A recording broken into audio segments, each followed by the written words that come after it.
Ya, pendengar PR, seperti yang sudah kami informasikan sebelumnya bahwa di interval yang keempat pukul 16 sampai dengan pukul 17 waktu Indonesia Barat kami akan hadirkan satu perbincangan yang ini sangat informatif, pendengar PR, syarat dengan informasi yang kami yakin ini sangat Anda butuhkan, khususnya Anda para peserta dari BPJS Kesehatan. Karena sore hari ini kami menghadirkan Kepala Bagian Kepesertaan BPJS Kesehatan Cabang Bandung, ada Ibu Zulensi yang akan membahas tentang kepesertaan JKN Aktif. Assalamualaikum, selamat sore Bu Lensi.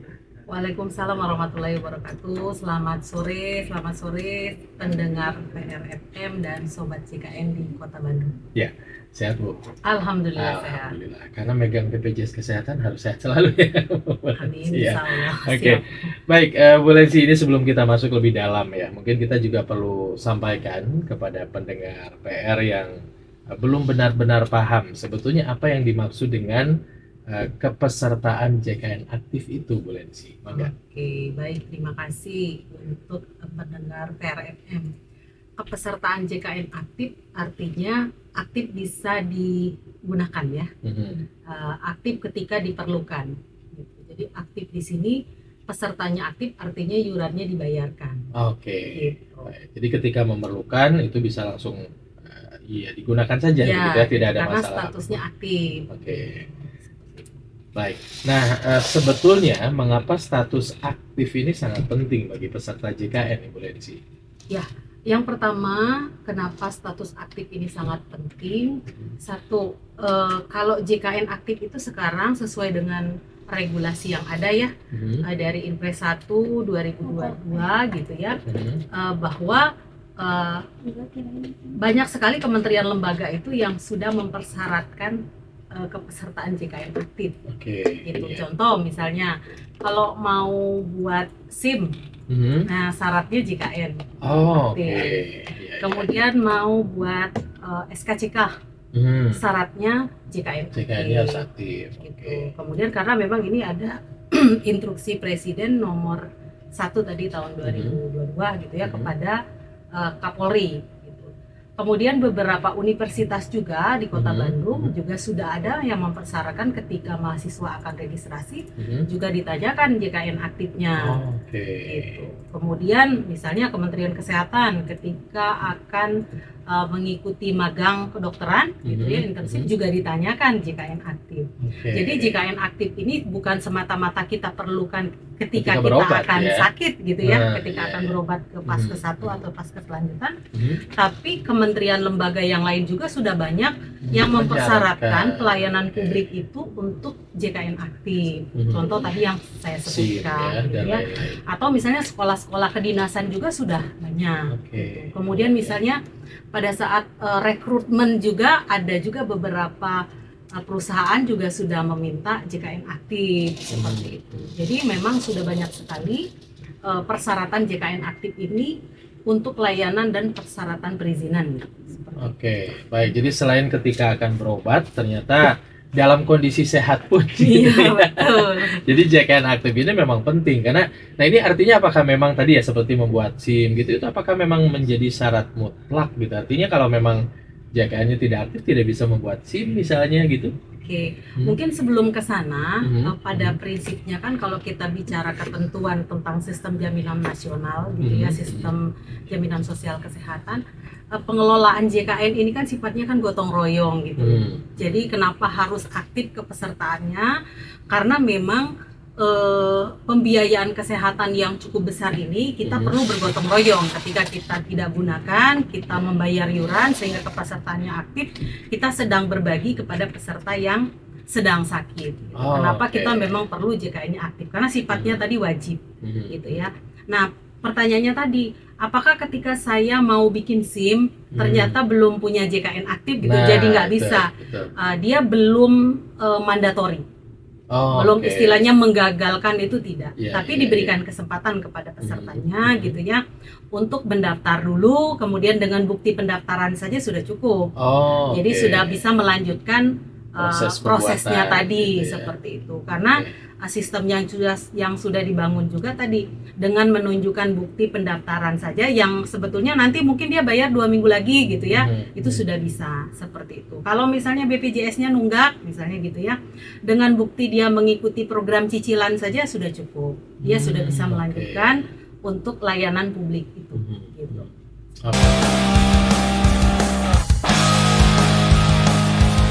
Oke, baik. Itu apakah akan bisa terdeteksi secara otomatis kalau misalnya mendaftarkan, misalnya pembuatan SIM kan selalu menyertakan KTP begitu ya. Betul. Apakah ketika misalnya NIK-nya dimasukkan di sistem kepolisian, misalnya kalau akan membuat SIM, apakah memang akan langsung, oh ini aktif nih JKN-nya, atau memang harus menunjukkan kartu BPJS Kesehatannya gitu ya dia JKN-nya? Ada sistem yang memang sudah terintegrasi, salah satunya adalah Super App Polri, itu yang pembuatan SKCK. Nah, kalau itu memang sudah sistemnya terintegrasi, ketika misalnya di sistem kita sudah masuk, otomatis dari sistem Super App juga sudah bisa dilanjutkan. Ini yang pembuatannya online ya, online. Tapi kalau pembuatannya offline, ini sistemnya hanya sifat edukasi. Nah, kalau yang SIM ini belum mandatori. Tadi belum mandatori, dan artinya tadi ketika misalnya belum punya, ini masih diminta cukup NIK saja. Jadi karena kita sudah mengintegrasikan nomor induk kependudukan dengan kepesertaan, artinya identitas kepesertaan JKN sekarang bukan lagi misalnya kartunya, enggak, tapi nomor induk kependudukannya. Dan itu pun terintegrasi dengan tadi sistemnya tadi seperti itu. Nah, tapi terutama yang Super App ya untuk pembuatan SKCK. Tapi kalau untuk yang SIM sifatnya masih manual, sifatnya masih edukasi. Salah satu syarat untuk mengurusnya adalah kepesertaan JKN-nya tadi. Itu ada di Perpol 2 gitu. Baik. Nah, kalau bicara tentang tingkat keaktifan lah dari JKN ini sendiri, barangkali bisa disampaikan juga data begitu ya. Baik itu secara nasional misalnya, atau misalnya khusus untuk Bandung begitu, sebetulnya berapa banyak, berapa persen misalnya dari keanggotaan ini yang ternyata masih banyak yang tidak aktif gitu. Baik, baik, terima kasih. Kalau untuk data, untuk penduduk Kota Bandung nih yang sudah menjadi peserta JKN itu sudah 99%. Artinya sudah mendaftar nih, mendaftar. Nah, pertanyaannya apakah semuanya aktif? Nah, keaktifannya itu 80,08. Artinya masih ada nih kurang sedikit 20% ya yang tidak aktif berdasarkan data penduduk semester 2 tahun 2024. Begitu. Kalau kurang lebih totalnya mungkin sekitar 503.000 nih yang tidak aktif. Nah, tidak aktif di sini dia ada dua versi juga gitu ya. Ada memang dia sudah mendaftar tapi tidak bayar iuran, artinya BPJS-nya menunggak, begitu. Ada juga yang memang pernah daftar tapi sekarang kondisinya tidak aktif. Misalnya saya pernah kerja tapi udah berhenti, berarti kan sudah nonaktif. Atau tadinya saya ikut ke orang tua, tanggungan orang tua sebagai anak, tapi sudah dewasa, kan batas usianya sampai 21, kalau kuliah sampai 25. Tapi kalau di atas 21 ternyata sudah selesai kuliah, berarti sudah nonaktif, gitu. Atau misalnya tadinya dapat yang gratis dari pemerintah atau PBI gitu ya. Nah, ternyata sama pemerintah karena dalam kondisi mungkin hasil validasi dan verifikasi sudah tidak masuk kriteria penerima bantuan jaminan kesehatan, statusnya juga menjadi nonaktif. Seperti itu. Nah, kelompok yang ketiga memang belum daftar sama sekali. Gitu. Jadi ada yang menunggak, ada yang pernah daftar tapi statusnya jadi tidak aktif saat ini, atau yang memang belum daftar sama sekali. Berarti kalau yang belum daftar sama sekali yang 1% tadi ya? Ya, betul.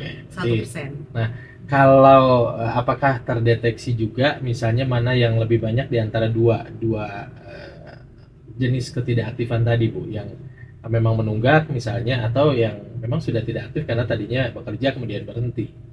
Dari data yang 503.000 itu sama banyak. Jadi menunggaknya sekitar 250 ribuan, sisanya 250.000 juga yang tadi yang pernah daftar tapi statusnya nonaktif. 50-50 ya, gitu ya. Oke. Nah, kemudian kalau misalnya masyarakat ingin memeriksa status kepesertaan mereka ini, seperti apa caranya nih, Bu Lenci? Oke, ada beberapa cara ya. Yang pertama, yang paling mudah banget yang bisa diakses oleh peserta, kalau peserta itu mendownload aplikasi Mobile JKN. Oke. Gitu. Setiap hari, setiap menit pun ketika dibuka aplikasinya nanti akan terlihat status kartunya aktif atau tidak. Kalau hijau berarti aktif, kalau merah berarti tidak aktif, dan biasanya tidak aktifnya ada keterangannya gitu ya. Misalnya keluar atas kemauan sendiri, non aktif di akhir bulan, non aktif karena anak 21 tahun, seperti itu. Dia sudah ada keterangannya. Non aktif tidak ditanggung, itu sudah ada. Nah, cara yang kedua adalah melalui layanan WhatsApp Pandawa. Pandawa itu pelayanan administrasi melalui WhatsApp, dan ini nasional ya. Oh, nasional. Jadi ada nomor yang bisa diakses untuk WhatsApp-nya, dan sini juga kami sampaikan kepada pendengar, hati-hati dengan yang mengatasnamakan BPJS Kesehatan ya kalau WhatsApp-nya, karena di BPJS Kesehatan WhatsApp itu cuma ada di satu nomor, di 0811 8165 165. Oke, saya ulangi ya Bu ya.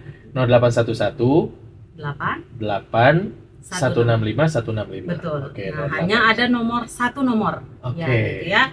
Nah, ini juga sistemnya juga chatbot ya, untuk layanan informasi pengecekan status ke peserta. Jadi ketika kita WhatsApp ke nomor tadi 0811 8165 165, nanti pendengar akan muncul 3 pilihan. Ketik saja misalnya halo gitu ya, selamat pagi, selamat siang, nanti akan ada balasan, ada 3 menu. Yang pertama informasi, administrasi, kemudian pengaduan. Gitu. Jadi administrasi, informasi, dan pengaduan. Nah, untuk mengecek tadi layanannya adalah informasi. Jadi ketika kita klik informasi, kemudian nanti akan ditanyakan oleh chatbotnya untuk memasukkan nomor induk kependudukan kita. Nah, kemudian setelah kita memasukkan nomor induk kependudukan, akan ditanya lagi tanggal lahir. Kemudian nanti akan keluar sendiri jawabannya bahwa dalam 1 KK itu aktif atau tidak. Seperti itu. Mudah ya? Mudah. Mudah banget. Jadi tidak sulit, tinggal ngisi beberapa kredensial aja, itu sudah langsung bisa keluar. Harapannya tadi ya, ketika misalnya kita tahu, misalnya saya penerima BPJS yang dari pemerintah, gitu ya. Sekarang banyak isu atau banyak berita di media sosial gitu ya, terjadi penghapusan gitu ya. Nah, untuk memastikan tadi kalau misalnya memang tidak mendownload aplikasi Mobile JKN ya WhatsApp. Pasti semua punya WhatsApp ya saat sekarang. Insya Allah ya. punya lah. Gitu ya.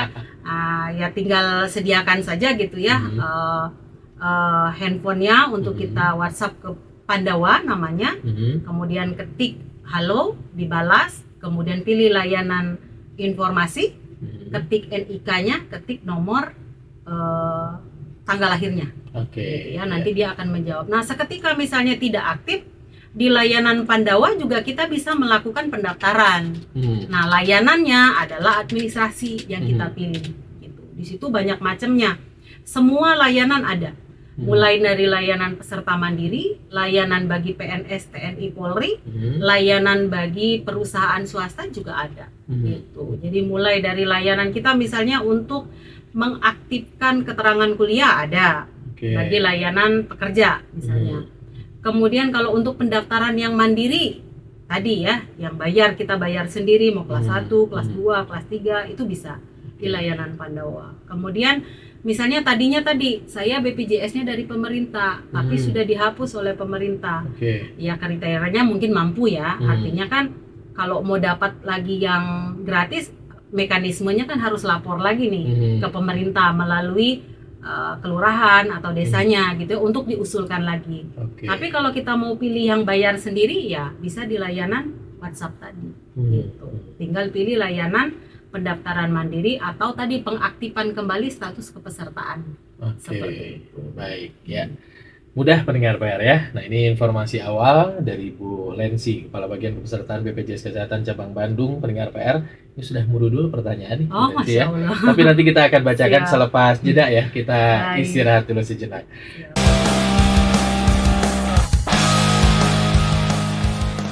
Ya, pendengar PR, kita lanjutkan kembali perbincangan kita sore hari ini masih terkait dengan kepesertaan JKN aktif bersama dengan Kepala Bagian Kepesertaan BPJS Kesehatan Cabang Bandung, ada Bu Zulensi Oke, Bu Lensi di studio PRFM. Sebelum saya bacakan beberapa pertanyaan dari Anda, kita tuntaskan dulu nih pertanyaan yang saya juga atau kami sudah siapkan begitu ya, terkait dengan JKN yang tidak aktif. Nah, sebetulnya apa yang menyebabkan, sebetulnya tadi sudah sedikit disinggung ya, penyebab JKN itu tidak aktif. Tapi barangkali ada di antara pendengar PR yang baru on radionya gitu ya. Ini apa nih BPJS ya gitu ya.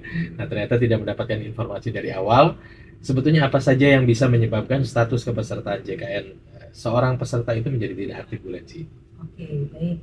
Yang pertama tadi JKN-nya tidak aktif kalau tidak bayar iuran. Oke. Artinya menunggak, Iya. gitu ya. Nah, menunggak di sini kan kita lihat dulu nih jenis kepesertaan kita apa, gitu ya. Apakah peserta yang bayar sendiri atau PBPU atau BPJS yang mandiri, Oke. atau kita kerja. Kalau kita kerja berarti kan perusahaan nih yang mendaftarkan kita, gitu ya.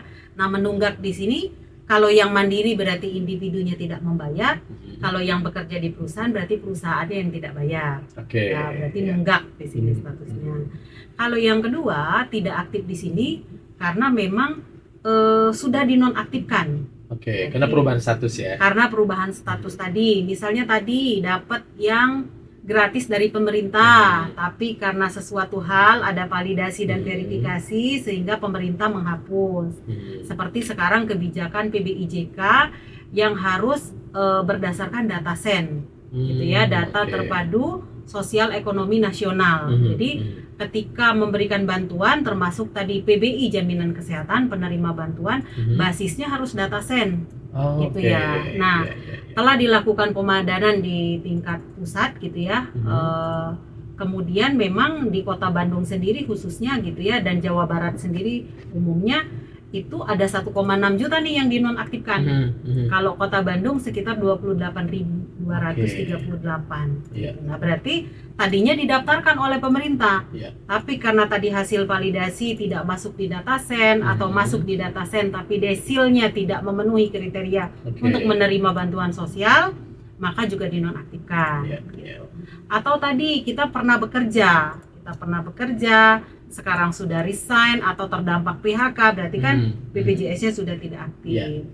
Kalau kita misalnya BPJS-nya dari orang tua kita bekerja, anak PNS, TNI, Polri, anak pegawai BUMN, tadinya kan ikut orang tua nih. Betul. Nah, tapi kalau sudah selesai kuliah, usianya sudah di atas 21 tahun, sudah pasti BPJS-nya juga non-aktif. Nah, itu yang membuat JKN-nya menjadi tidak aktif. Seperti itu. Oke, kemudian untuk kepesertaan yang tidak aktif ini, langkah-langkah yang harus dilakukan untuk kembali mengaktifkan. Langkah mengaktifkan kalau untuk yang membayar sendiri berarti mendaftar kembali. Mendaftar kembali menjadi peserta mandiri, membayar iuran sendiri gitu ya. Kita bebas memilih mau kelas 1 150.000 per orang per bulannya iurannya, kalau kelas 2 100.000, kelas 3 35.000. Ini kalau kita menjadi peserta mandiri. Tapi kalau masyarakat tadi merasa saya nggak mampu, kriterianya masuk kriteria yang tidak mampu, mau dapat yang dijamin oleh pemerintah, nah mekanisme pendaftarannya itu harus mengusulkan gitu ya, melalui kelurahan dan desanya harus diusulkan dulu nih masuk ke dalam data sen tadi, dan desilnya tadi harus memenuhi desil 1 sampai dengan desil 5. Jadi ini itu mengusulkan dulu, bukan langsung daftar, karena bisa jadi memang tidak memenuhi kriteria dan ditolak gitu ya. Betul, seperti itu. Tapi kalau yang kita mampu ya sebaiknya kita tidak menggunakan hak orang lain ya. Masih banyak mungkin saudara kita yang ekonominya lebih di bawah kita. Gitu. Sudah dikasih rezeki sama Allah untuk bisa daftar sendiri lah, bayar sendiri gitu ya. Amin. Gitu ya. Oke, jadi seperti itu untuk mengaktifkannya lagi. Kalau misalnya yang tadinya oleh perusahaan, nah kemudian berhenti kan ya, lalu akan daftar lagi dengan bayar sendiri gitu. Itu berarti daftar baru kah atau melanjutkan yang sudah ada sebenarnya, Bu? Misalnya dari nomornya atau lainnya gimana? Ya, kalau misalnya kita bekerja kemudian kita berhenti, sebenarnya kita sekarang ada kebijakan di Perpres 59 itu tetap dapat aktif 6 bulan ketika misal kita dapat memenuhi bahwa kita korban PHK misalnya, dan ini harus melapor ada bukti terima PHK-nya dari dinas yang mengurusi ketenagakerjaan. Jadi itu bisa dilaporkan. Nah, tapi kalau misalnya tadi berhenti, tidak ada bukti tadi ya bahwa tanda terima PHK begitu, maka kami juga memfasilitasi nih, barangkali perusahaannya juga ingin membantu ex karyawannya.